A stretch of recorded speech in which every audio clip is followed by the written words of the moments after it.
Hello everyone, in this video I'm going to show you two different ways how to turn off vanish mode on Instagram.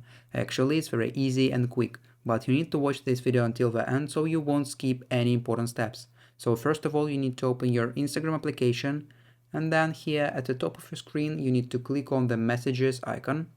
Here it is. After that you need to go to any chat you want. For example, I will open this chat.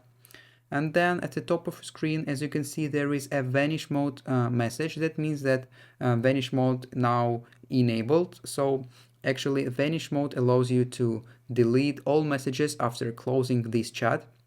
So the first way how you can toggle off, how you can turn off vanish mode is to swipe up this chat like this, and after that vanish mode will be disabled. So the other way how you can enable or disable this option is to click on that one person's name, here it is, and then find privacy and safety option, here it is.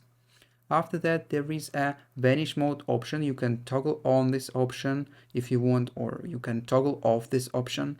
So, and that's all, and that's two ways how to turn off vanish mode on Instagram. If you found this video useful, leave a like and subscribe to the channel. Thank you.